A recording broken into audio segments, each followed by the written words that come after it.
உங்கள் மேல் நீதியின் சூரியன் உதிக்கும். ஷாலோம். நான் பாஸ்டர் ஜான்சன். உங்கள் வாழ்வை மாற்றும் 10 நிமிடங்களுக்கு உங்களை அன்புடன் அழைக்கிறேன்.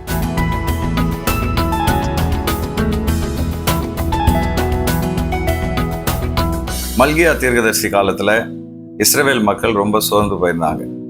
அவங்க ஆண்டவரை பக்தியோடு தேடினாலும் பல கஷ்டங்கள் பாடுகள் வழியா போனாங்க. ஆனா கர்த்தரை தேடாத பாவிகள் ரொம்ப செழிப்பா வாழறத பார்த்து அவங்க ரொம்ப கஷ்டப்பட்டாங்க. அந்த நேரத்துலதான் ஆண்டவர் மல்கியா தீர்க்கதரிசி மூலமா இஸ்ரவேல் மக்களுக்கு இந்த வாக்குத்தத்தத்தை கொடுத்தார். மல்கியா 4வது அதிகாரம் 2வது வசனம்.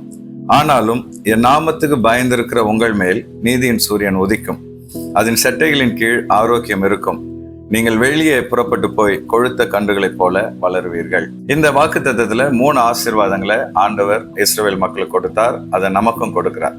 முதலாவது, நீதியின் சூரியன் உதிக்கும். இந்த இடத்துல நீதியின் சூரியன் என்பது ஆண்டவர் இயேசுவை குறிக்குது.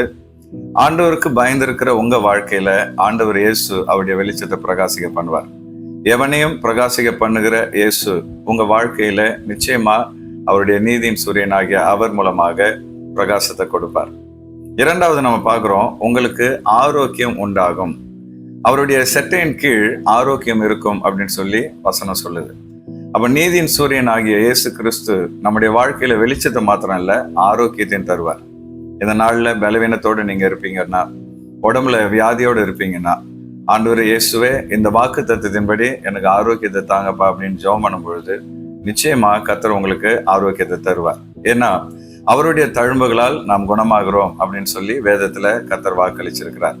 இந்த வாக்குத்தத்தங்கள் எல்லாம் விசுவாசிச்சு ஆண்டவர் இயேசுவை நோக்கி நீங்க பார்க்கும் பொழுது நிச்சயமா அவர் ஆரோக்கியத்தை தருவார்.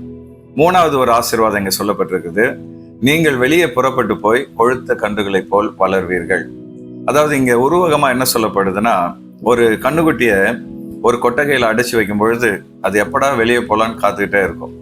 அந்த கொட்டகையை திறந்து விடும் பொழுது அது ஒரே பாய்ச்சலா வெளியே ஓடி போய் புல்லெல்லாம் சாப்பிட்டு சந்தோஷமா கொழுத்து வளரும்.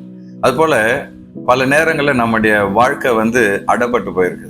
பல பிரச்சனைகள், வேதனைகள், கஷ்டங்கள், போராட்டங்கள், முன்னையும் போக முடியாம பின்னையும் போக முடியாம நம்ம வாழ்க்கை அடப்பட்டிருக்கு. ஆனா ஆண்டவர் இயேசு நம்முடைய வாழ்க்கையில நம்மளை விடுவிச்சு நம்முடைய ஆவி, ஆத்மா, சரீரத்துல ஒரு விடுதலையை கொடுக்க விரும்புறார். அப்போ அந்த விடுதலையை நம்ம பெற்றுக்கொள்ளும் போது ஒரு கண்ணுக்குட்டி கொட்டகையிலிருந்து வெளியே எப்படி பாய்ந்து ஓடி வருதோ அது போல நம்முடைய வாழ்க்கையில சந்தோஷமும் சமாதானமும் உண்டாகும். அந்த கண்ணுக்குட்டி வெளியே போய் எப்படி புல்லெல்லாம் சாப்பிட்டு செழிப்பா இருக்குதோ அது போல ஆண்டவருடைய ஆசீர்வாதம் உங்க வாழ்க்கையில ஒரு செழிப்பையும் கொழுமையும் கொண்டு வரும். சரி, அப்ப இந்த வாக்குத்தத்தத்தை நிறைவேறணும்னா நாம என்ன செய்யணும்? இங்க வசனம் சொல்லுது, என் நாமத்துக்கு பயந்திருக்கிற உங்கள் மேல் நீதியின் சூரியன் உதிக்கும்.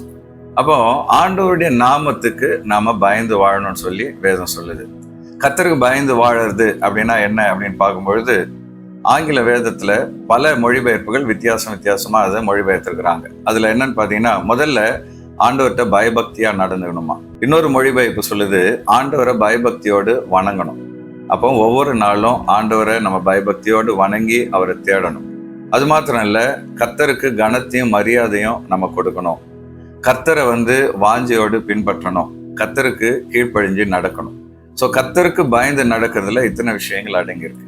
அப்ப நீங்க இந்த நாள்ல, ஆண்டவரே நான் இனி பயபக்தியோடு நடந்துக்குவேன், உங்களை ஒவ்வொரு நாளும் காலையில எழுந்து தொழுது வணங்குவேன், உங்களுக்கு கனத்தையும் மரியாதையும் நான் செலுத்துவேன், நான் உங்களை பின்பற்றி நடக்க நான் ஒப்பு கொடுக்குறேன், உங்களுக்கு கீழ்ப்படிஞ்சு நடக்க நான் அர்ப்பணிக்கிறேன்னு சொல்லி அர்ப்பணிச்சிங்கன்னா இந்த வாக்கு தத்துவம் உங்க வாழ்க்கையில நிறைவேறும். நீதியின் சூரியன் ஆகிய இயேசு உங்க வாழ்க்கையில உதிப்பார்.